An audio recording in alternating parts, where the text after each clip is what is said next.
In 1967, American forces in South Vietnam launched a series of powerful attacks on the Vietnamese communist guerrillas. The aim was to take the war to the NLF's biggest units by attacking their bases in overwhelming strength.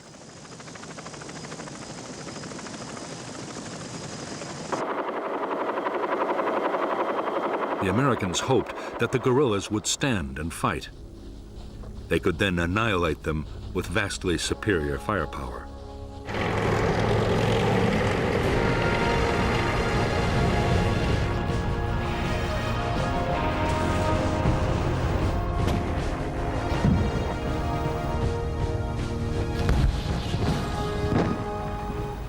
The offensives were designed to use the tactics of search and destroy on the grandest scale yet.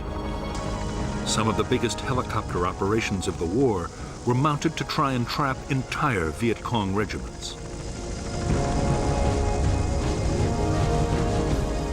More guns and aircraft were called in to support the attacks than had ever been unleashed on a Vietnam battlefield.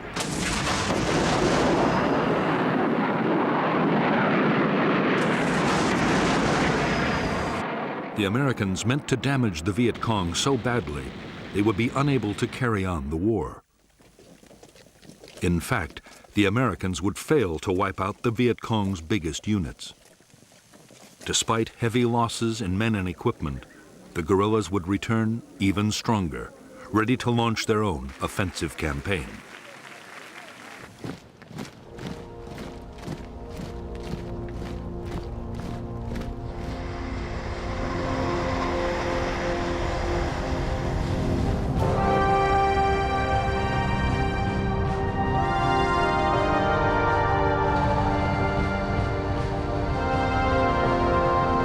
By mid-1965, the mission of American troops in South Vietnam was changing fast.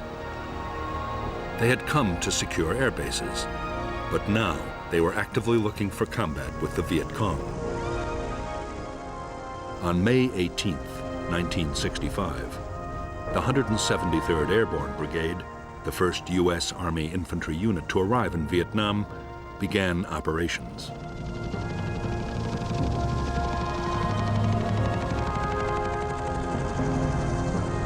Its first task was to sweep a wide area around its base near Saigon.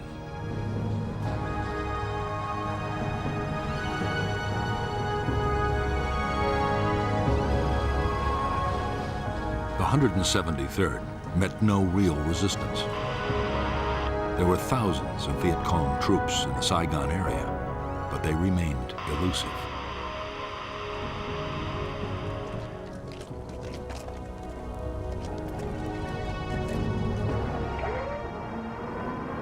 More American troops arrived. As the weeks went on, questions were asked about the whole policy.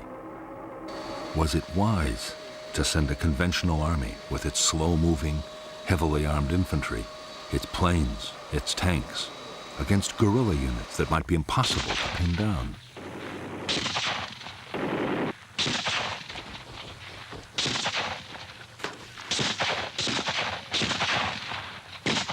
The U.S. commander in Vietnam, General William C. Westmoreland, insisted that the Army could find and beat the enemy. There were soon encouraging signs. In August 1965, in Operation Starlight, U.S. Marines surrounded a Viet Cong regiment of 2,000 men and defeated them in a full-scale battle.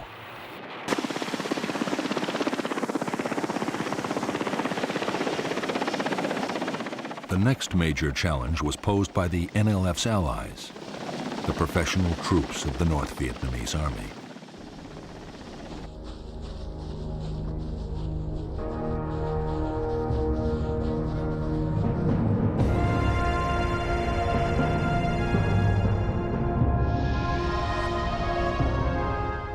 By September 1965, two North Vietnamese Army regiments, the 32nd and the 33rd, had moved down the Ho Chi Minh Trail and infiltrated from Cambodia into South Vietnam. The 66th Regiment, was following close behind. The plan was to take the provincial capital, Pleiku, and advance along Highway 19 to the coast at Keenan, splitting the South in two.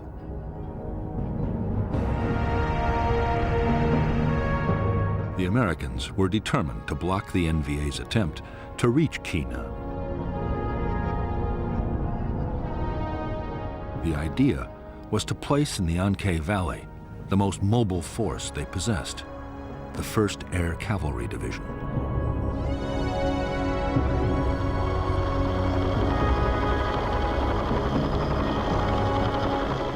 The Air Cavalry was the first formation anywhere in the world designed around the helicopter.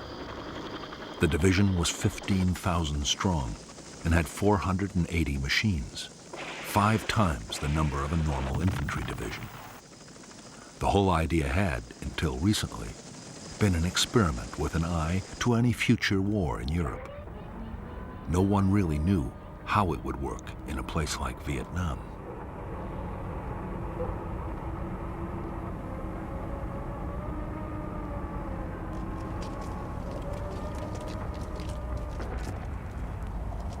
Combat units of the 1st Cavalry began to arrive at An Khe in mid-September 1965. By October, the division was fully operational.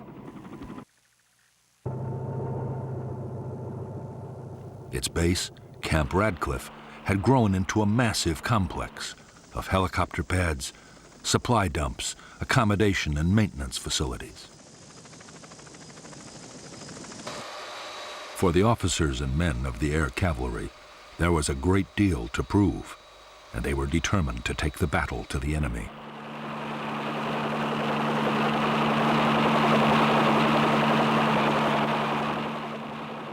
For their part, North Vietnamese Army commanders were just as keen for a fight as the Americans. Their 6,000 troops, already in the border area, meant to keep up the pressure on South Vietnamese government forces. At the same time, they aimed to find out how well U.S. troops would fight and how their own soldiers would cope with American weapons and tactics.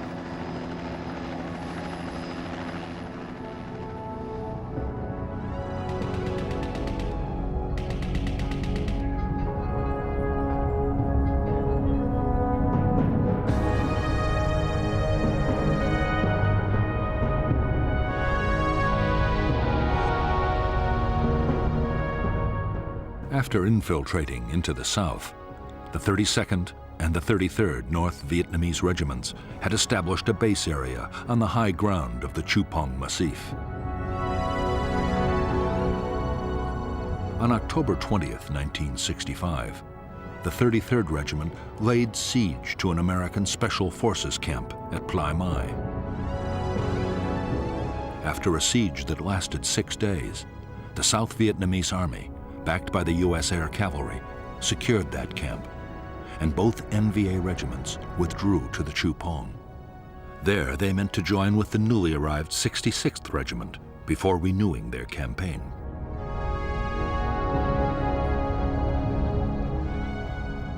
The American plan was to fly in the whole of the 1st Battalion of the 7th Cavalry to find the NVA regiments. It was the first time U.S. troops would face NVA regulars. The first step was to create an artillery fire support base near the Chupong at Landing Zone Falcon. Next, the lead elements of the 1st Battalion landed at LZ X-Ray. Right in front of them were nearly all the 66th and 33rd NVA regiments.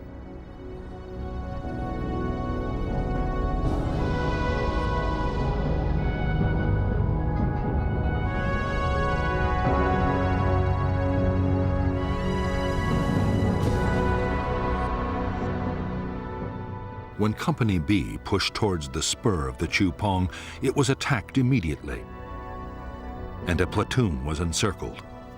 Company A was also pinned down by fierce fire before the rest of the 1st Battalion was landed.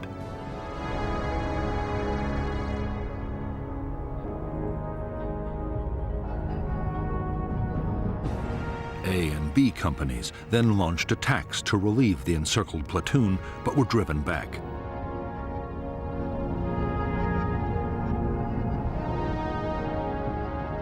The following morning, the Americans, reinforced by another company, were hit by waves of NVA troops.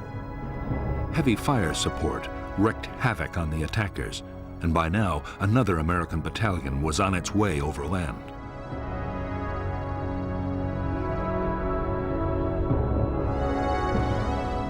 Conceding defeat, the shattered North Vietnamese regiments began to pull back towards the Y Trang Valley in the safety of Cambodia.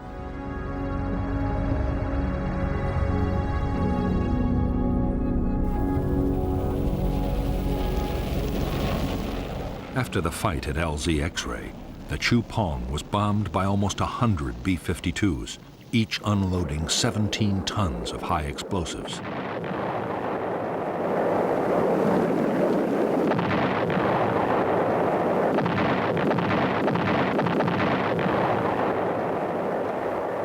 For the next 10 days, the NVA regiments were pursued relentlessly by the Americans. But although the North Vietnamese were in retreat, they were still capable of hitting back. In one textbook ambush, mounted by a rearguard battalion of the 66th Regiment, 155 Americans were killed. For U.S. forces, it was the most costly day of the war so far.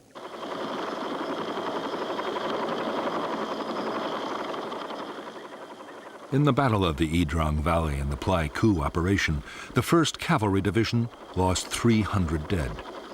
But the NVA had suffered much worse. 1,300 North Vietnamese soldiers had been killed and many more wounded. It was a clear-cut victory for the Americans. 2 enemy regiments were all but smashed, and there was now little danger of South Vietnam being cut in two.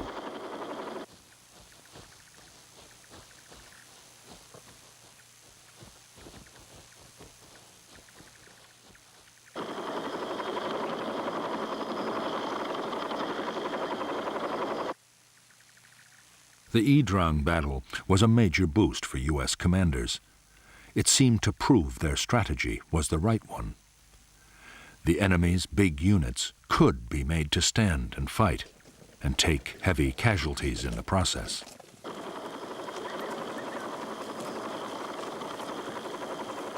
If the Communists could be forced into more battles like Y Trang, they would quickly suffer such losses they would have to abandon their whole campaign.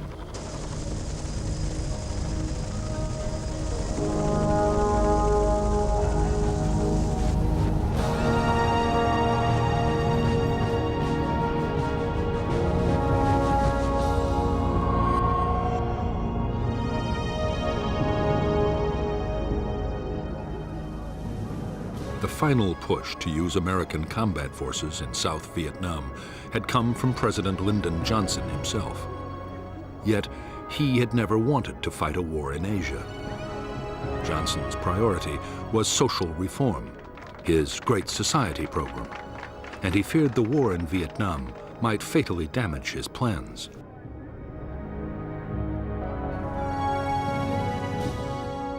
The problem for Johnson was that if the war grew unpopular, it could cost him the political support his program needed.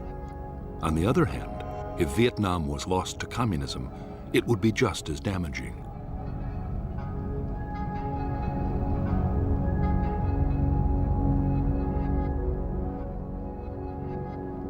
The only solution that Johnson could see, and the one agreed with his Defense Secretary Robert McNamara, was an uneasy compromise. The U.S. would carry on fighting the war, but everything possible would be done to limit its impact on the American people. Dramatic measures like calling up the reserves or the National Guard had to be avoided.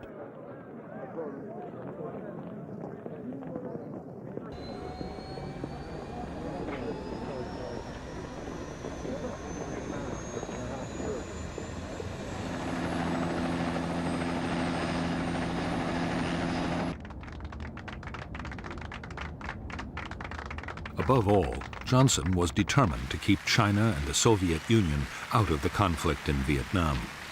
By now, both communist powers had nuclear weapons, and China had almost unlimited manpower.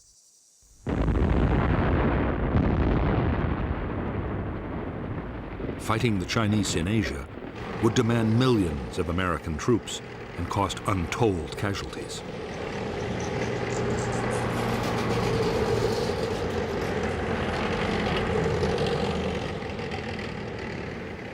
Johnson's solution was to fight a limited war.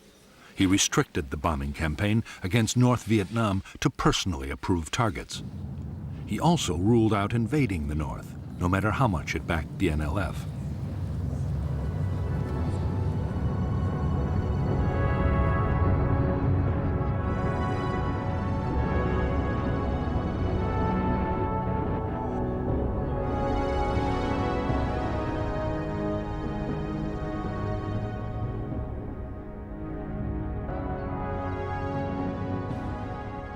In fact, General Westmoreland, the U.S. commander in South Vietnam, had no desire yet to go into what he felt were communist sanctuaries in neighboring countries. But what he did want was a much more effective bombing campaign to cut the flow of supplies and men to the guerrillas.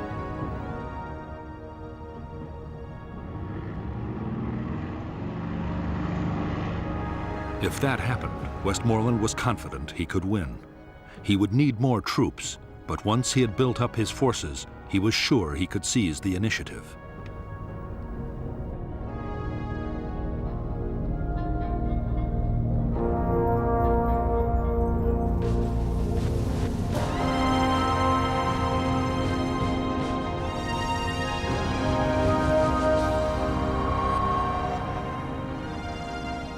The leaders of the National Liberation Front were rarely able to meet.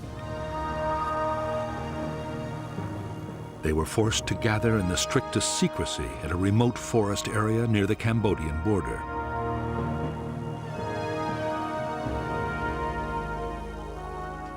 The fear was that a single American bombing raid could wipe out the leadership at a stroke. Security was intense, and avoiding enemy units meant that some members had to travel for weeks to reach the conference.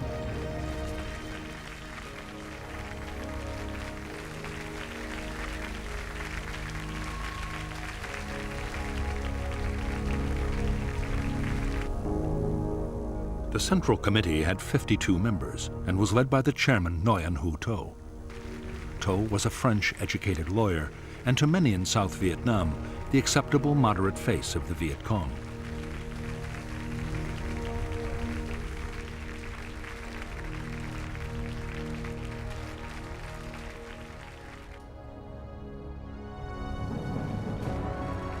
But behind To were lifelong communists like the General Secretary Huon Tan Phat, an architect and the NLF's foremost thinker.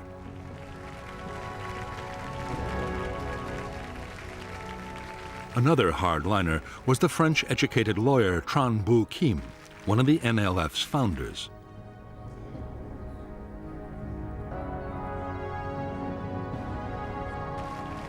By now, Northerners were in almost full control of the military command, and through them, North Vietnam was making sure its policies were followed. The NLF guerrilla army was even more closely controlled by the North. Its top commander was a North Vietnamese Army General Nguyen Chi Thanh. Thanh was noted as a political firebrand and wanted to stay on the offensive, whatever the cost or the dangers.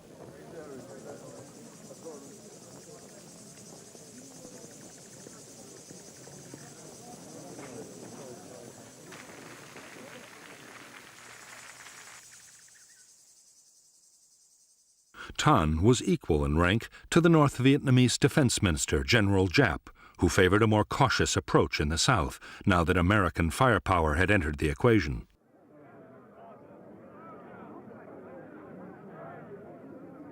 By the end of 1965, Giap was winning the argument. The result would soon be felt on the battlefields of South Vietnam.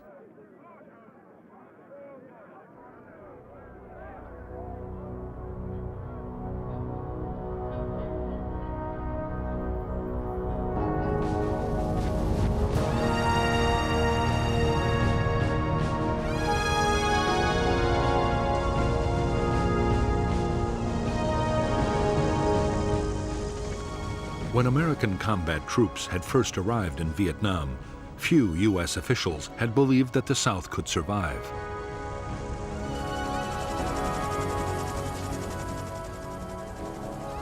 By the end of 1965, the picture had changed dramatically. The new government, led by Air Marshal Key, was growing in confidence. The arrival of American troops had given morale a huge boost, and there was no longer a danger that the communists could win quickly.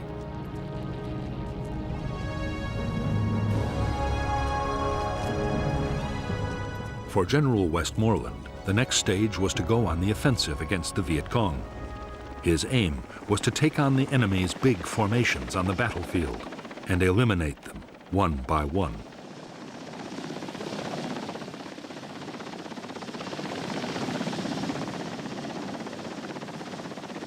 The tactics would be those of search and destroy, finding and trapping the enemy, then smashing his forces with massive firepower.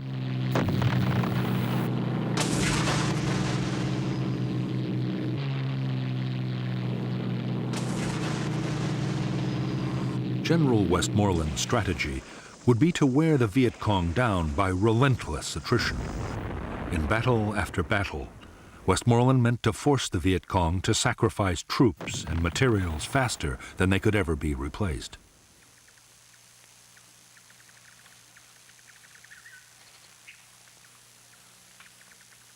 The measure of success would be the amount of supplies destroyed, the number of bases knocked out, and above all, the body count, the number of enemy soldiers actually killed in battle.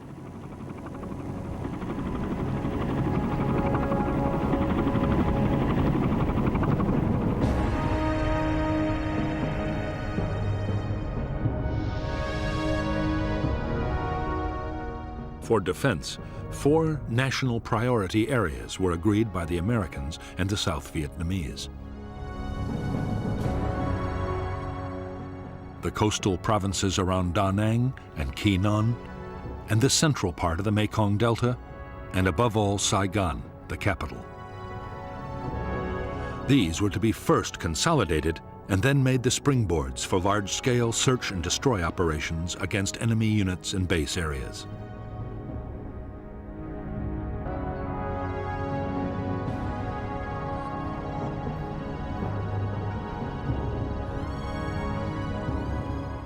The greatest Viet Cong concentrations in the whole of South Vietnam were known to lie between the capital and the Cambodian border. Through this area ran several strategic roads and the river routes into the capital.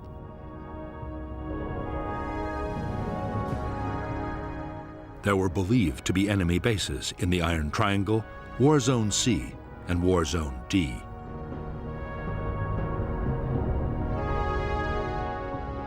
These base areas were the destination for most of the supplies and men that came down the Ho Chi Minh Trail, and it was these bases the Americans would have to attack if the Viet Cong were to be finally defeated.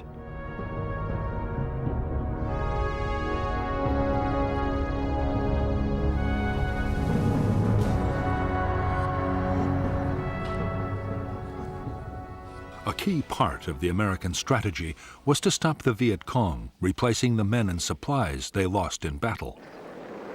The Commando Hunt bombing campaign was hitting the North Vietnamese transport system and the staging areas for troops infiltrating down to the south.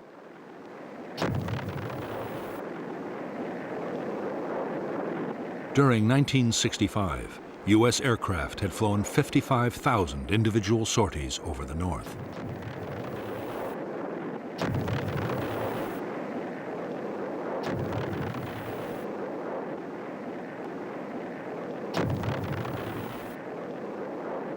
In the South itself, the Americans meant to take over most of the fighting. The U.S. forces were better armed and trained than South Vietnamese government troops.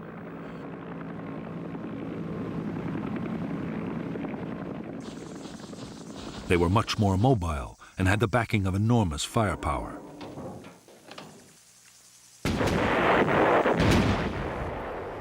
Meanwhile, to the intense frustration of many South Vietnamese army commanders, Government forces would deal mainly with local security.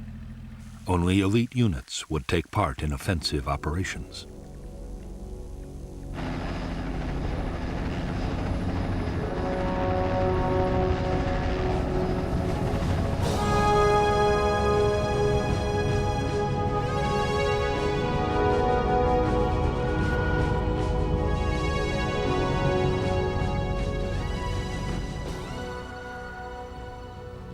In December 1965, Ho Chi Minh and the North Vietnamese leadership ordered a change in the way the war in the South was to be fought.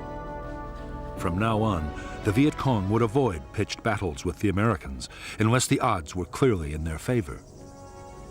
There would be more hit and run attacks and ambushes.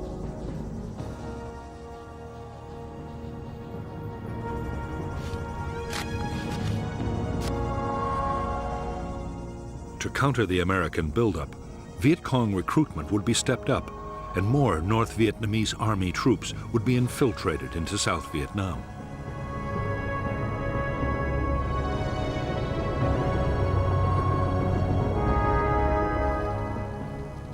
The Vietnamese communists, following the example of Chinese guerrillas before them, had always given the highest priority to creating safe base areas.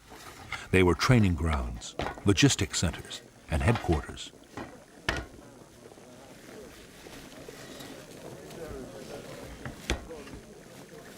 They also offered secure sanctuaries for times when the war might go badly.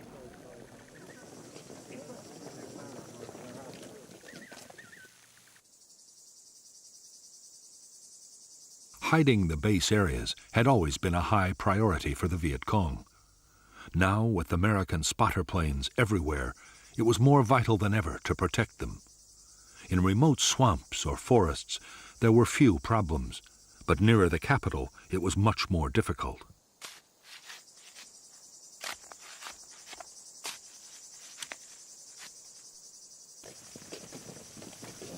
The answer was to build enormous warrens of underground tunnels. The biggest were in the Iron Triangle and in the Cu Chi district, only 20 miles from Saigon.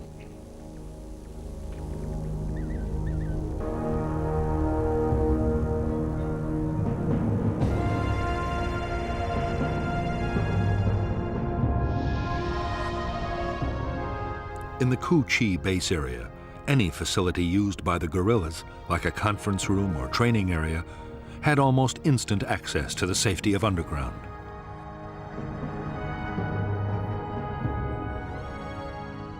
Hidden trapdoors led below, past guarded chambers to long passages. At regular intervals, branches led back to the surface and other secret entrances. Some openings were even concealed beneath the waters of streams or canals.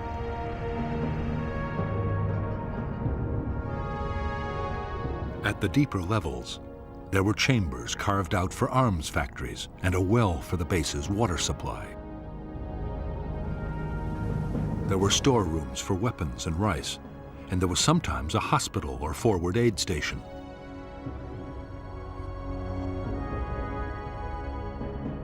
Long communication tunnels connected the base with other distant complexes. Base kitchens were always near the surface, with long carved-out chimneys designed to diffuse cooking smoke and release it some distance away.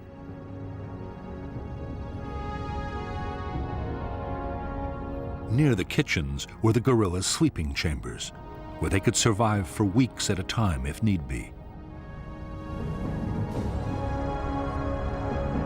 Everywhere on the top level, there were tunnels leading back upwards to hundreds of hidden firing posts for defense of the base.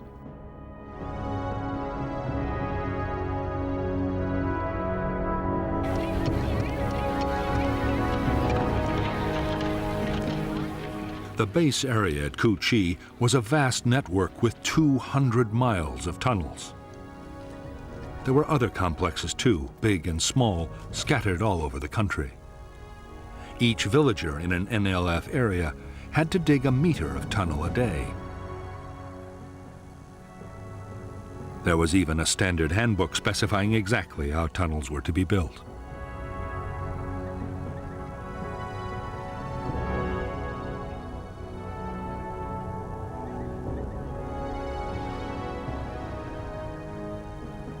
The orders coming from NLF headquarters were absolutely clear. Tunnels were not to be treated as mere shelters. They were to be fighting bases, able to provide continuous support for troops.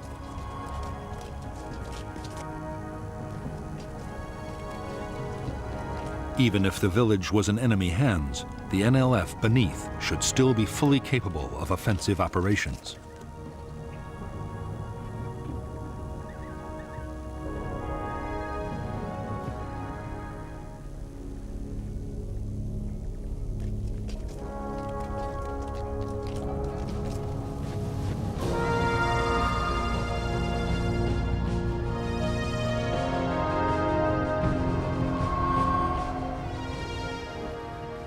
When Washington had decided to send American troops to fight the Viet Cong, the biggest question had been how many would be needed to win.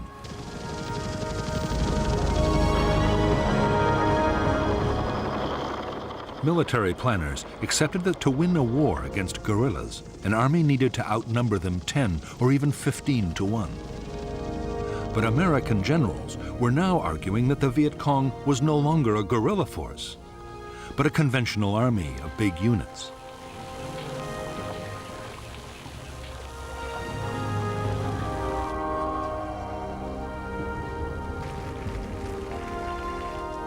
Because U.S. commanders were confident they were not fighting a guerrilla war, they saw no need for a 10-to-1 superiority in forces. Against a regular army, 3-to-1 was usually considered enough.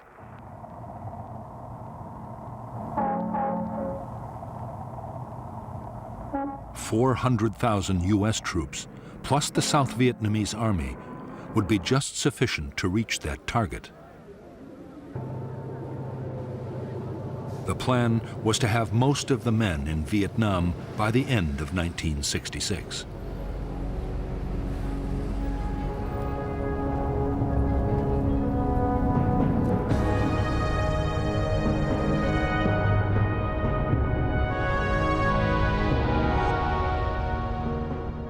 The South Vietnamese army had divided the country into 4 tactical zones, with an army corps in each. As American forces arrived, Military Assistance Command headquarters in Saigon assigned them to a corps' tactical zone. By the end of 1965, the 3rd Marine Amphibious Force commanded 4 regiments in I Corps. The 1st Air Cavalry Division was in II Corps, along with a brigade of the 101st Airborne. The 1st Infantry Division and the 173rd Airborne were in III Corps.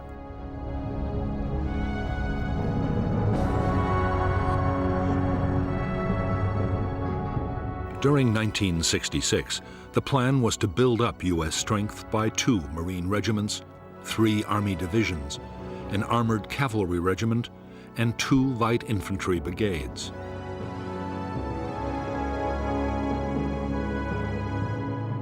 The combat strength of Allied nations would also increase to 2 Korean divisions and a Marine brigade, an Australian task force, plus New Zealand and Philippine units.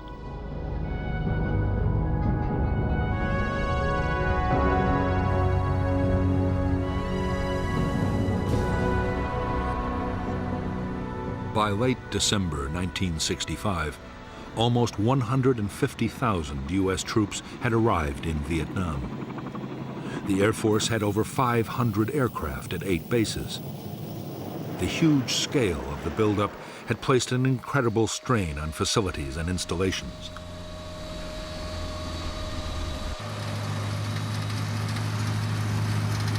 There was a frenzy of building as Army and Navy engineers, along with American civilian contractors, improved airfields, bases, and roads.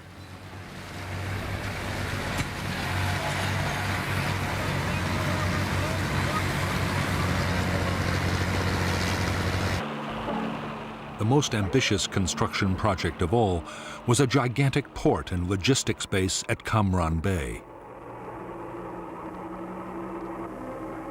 The whole effort was to cost $100 million, but the new facility would quickly ease the pressure on Saigon's overloaded docks. By now, American supplies arriving in Vietnam by sea were topping 300,000 tons a month and rising fast.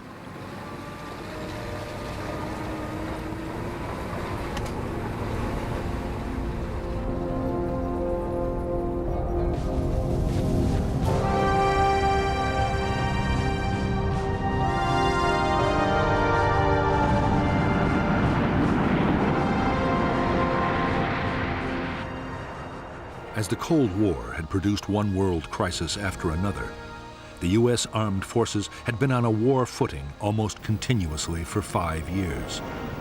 Budgets were generous, and all the services were superbly well equipped and trained.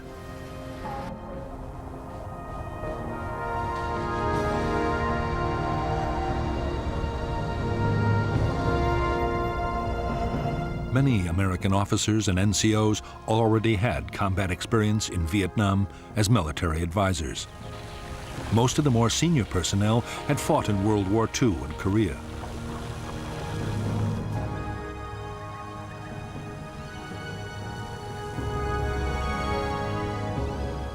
But for the enlisted men, many of whom were draftees, their training programs rarely prepared them for what was to come.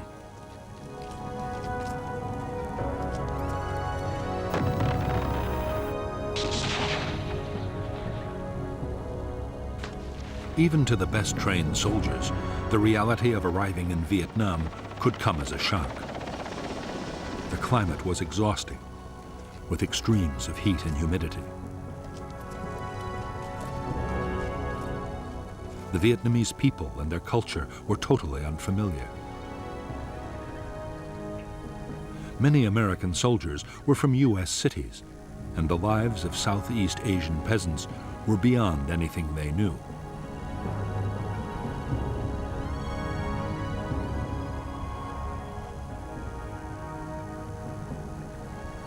But in spite of the strangeness of the world in which they had come to fight, at this stage morale was high amongst American troops in Vietnam. There was confidence in the Army's leadership, and most units had a strong sense of camaraderie. There was also the knowledge that a soldier's basic tour of duty was a finite 13 months and 14 days.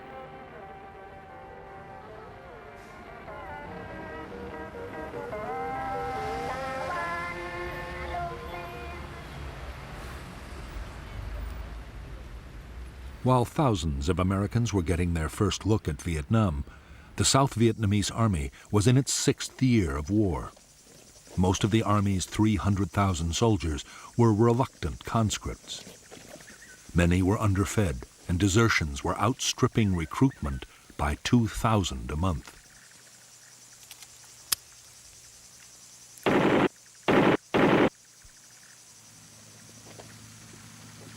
As for the officers, corruption was rife, and many sold their units food and supplies.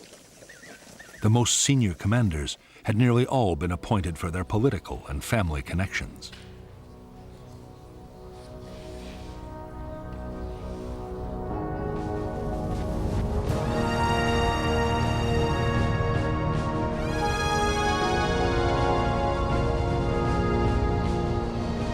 For years, the basic infantry weapon of the American soldier had been the M14 rifle. It was a dependable weapon, but was unstable when fired on full automatic.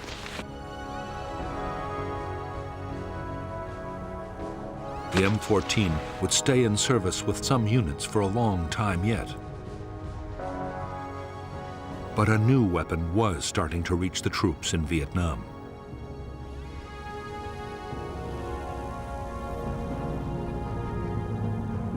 The M16 was a light, compact assault rifle made of metal alloy and plastic.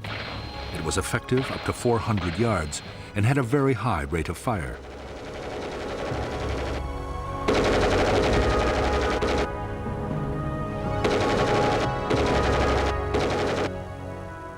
Although on paper the M16 seemed to offer the infantryman everything he could wish for in a rifle, the reality was very different on the battlefield.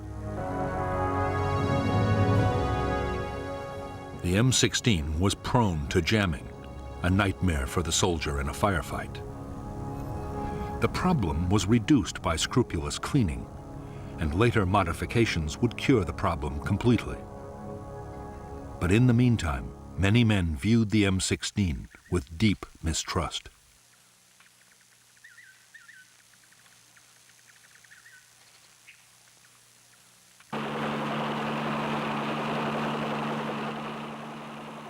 In an American infantry platoon, the most valued weapon of all was the M60 machine gun. The M60 could fire more than 100 rounds a minute and had a range of 1,000 yards. The gun was usually operated by a two-man crew, but it could also be fired from the hip. The M60 was extremely robust and well suited to the harsh conditions of battle in Vietnam.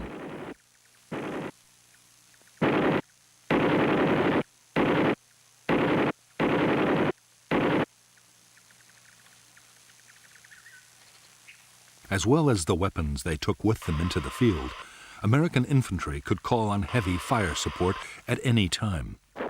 Ground attack aircraft could saturate the area with high explosives or napalm, while few operations were ever mounted out of range of friendly artillery.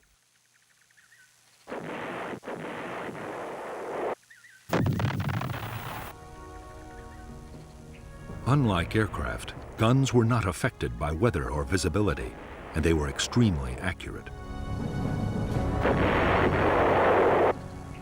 The biggest American artillery pieces, the 175mm howitzers, could destroy a target at a range of 20 miles.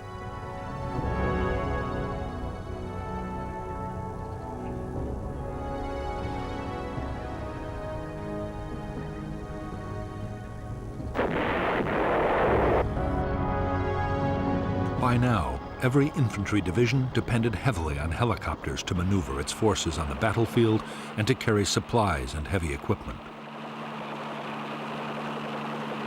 For the Army, the basic infantry transport helicopter was the UH-1 Huey. The men called it a slick because its frame was uncluttered by guns or rockets.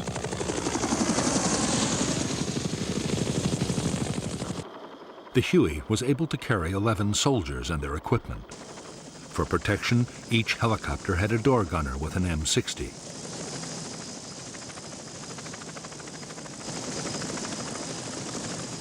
As well as Hueys for transporting infantry and general supplies, there were Huey gunships for escort and assault. The gunships were armed with a formidable array of rockets, machine guns, and grenade launchers.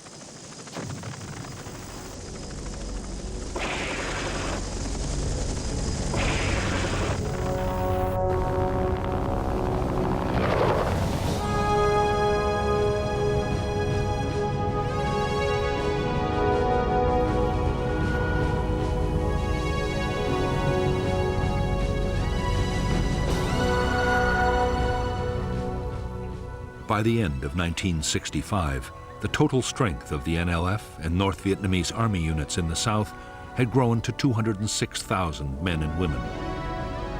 Of these, 36,000 were main force NVA troops. The rest were regional and local guerrillas.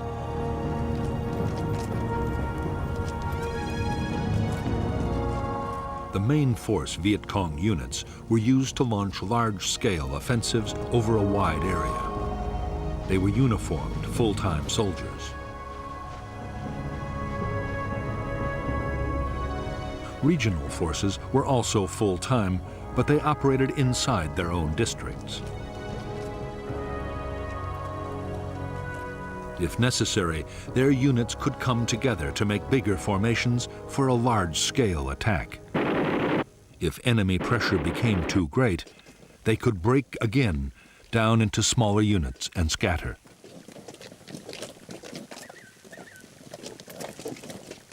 As for the local guerrillas based in the villages, their main job was political. They were a constant reminder of the armed presence of the Viet Cong and worked to increase local support.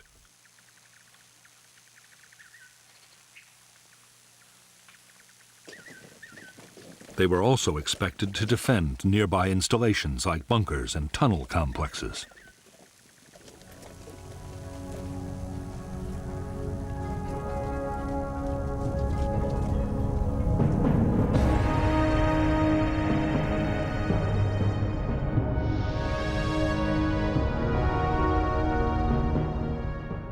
Viet Cong forces were commanded by the Central Office for South Vietnam, near the Cambodian border. The NLF deployed 2 divisions, the 9th with 3 regiments and the 5th with 2. 4 more regiments were independent main force units.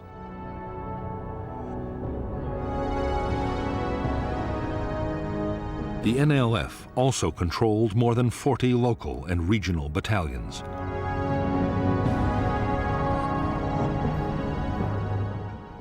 Further north, all communist operations were run by the North Vietnamese Army.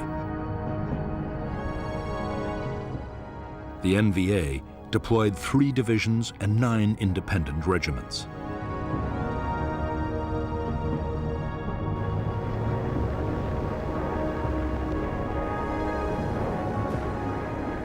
In 1965, American aircraft made tens of thousands of bombing attacks against the Ho Chi Minh supply trail and on logistic centers in North Vietnam.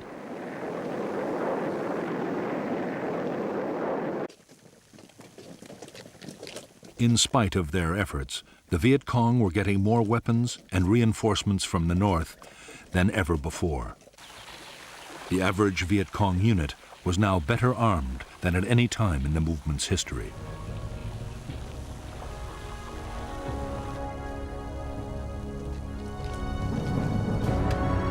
Although the guerrillas depended on the Ho Chi Minh Trail for arms, ammunition, and special equipment, 21 tons a day was enough to keep them fighting.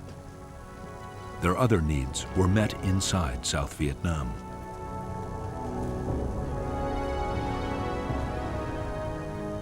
To feed the troops, rice taxes were imposed on farmers, and every possible local resource was used and reused.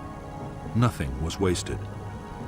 Even the American supplies and containers left behind on the battlefield were put to some military purpose.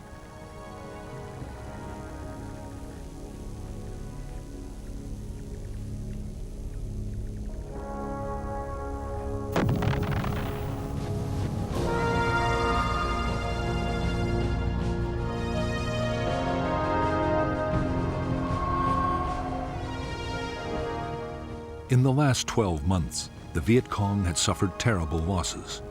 40,000 had been killed or captured in 1965. Yet the casualties had little effect on Viet Cong fighting strength. Losses in main force units were easily made up from the ranks of the local guerrillas.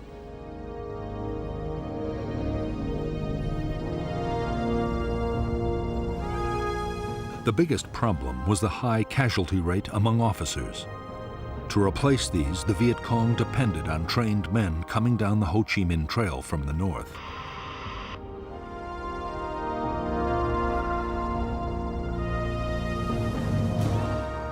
One in 10 Viet Cong were now northern, and the Viet Cong was increasingly run by the northerners right down to the village level.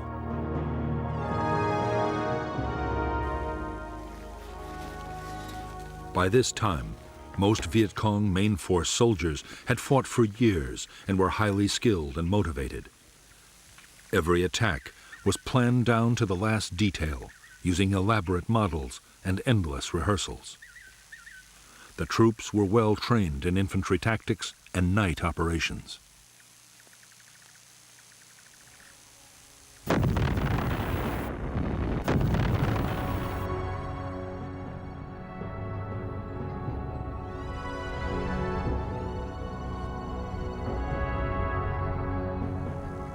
They were also masters of camouflage.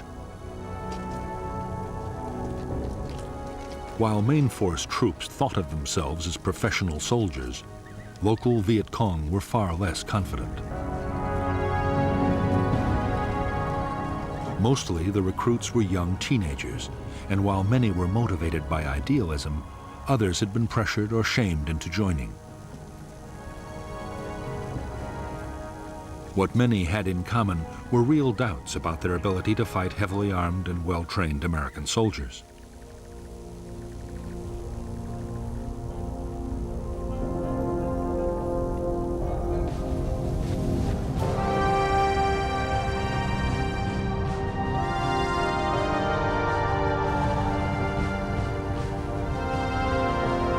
Most main force Viet Cong troops were now armed with a superb assault rifle. The AK-47 was a Russian design copied by the Chinese.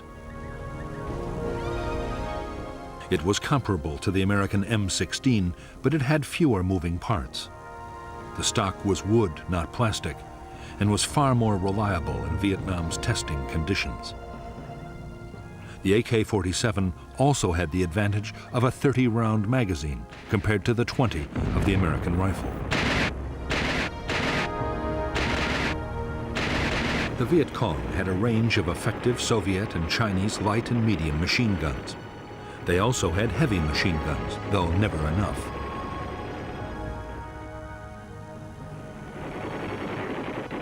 The bigger weapons were especially valued for defense against American helicopters.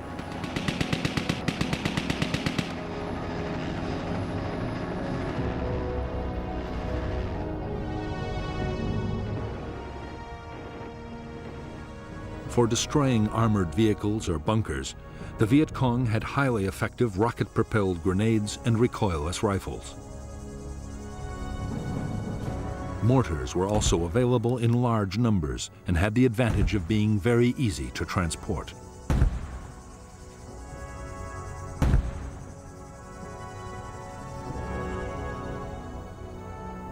Many weapons, including booby traps and mines, were homemade in the villages.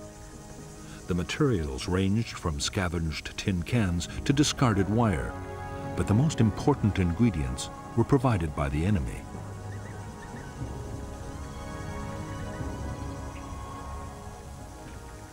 In a year, dud American bombs could leave more than 20,000 tons of explosives scattered around the Vietnamese countryside. After air raids, volunteers retrieved the duds, and the dangerous business of creating a new weapon began. In 1966, locally made devices would kill more than 1,000 American soldiers.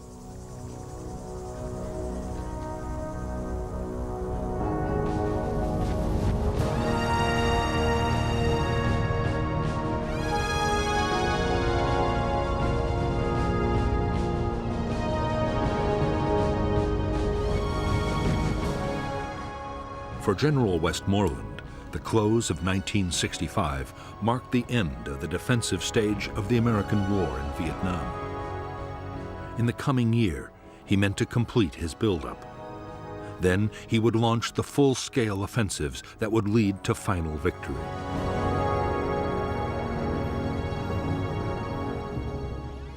The key to Westmoreland's strategy was that communist main force units would be destroyed in set-piece battles by concentrated American firepower.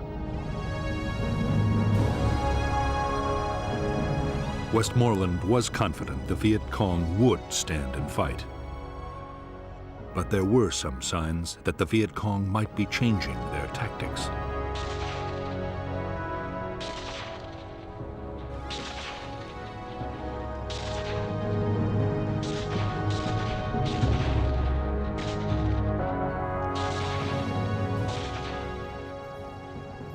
In the last weeks of 1965, the Viet Cong concentrated their attacks on poorly defended targets, like isolated outposts and remote towns.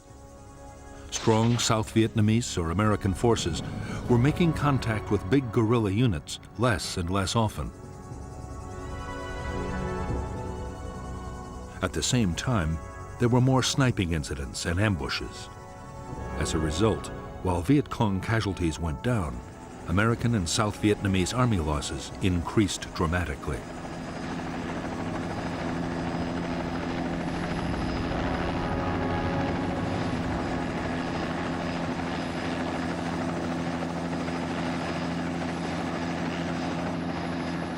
There was even more disturbing news in store for American commanders as 1965 came to a close.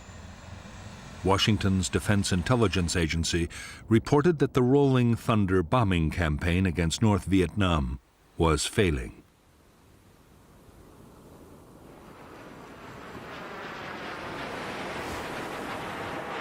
After 10 months of increasingly fierce air attacks, the North showed no signs it was about to give up its support for the Viet Cong. Nor had the bombing staunched the flow of men and supplies to the guerrillas. That meant only one thing. The real contest was still to come on the battlefields of South Vietnam.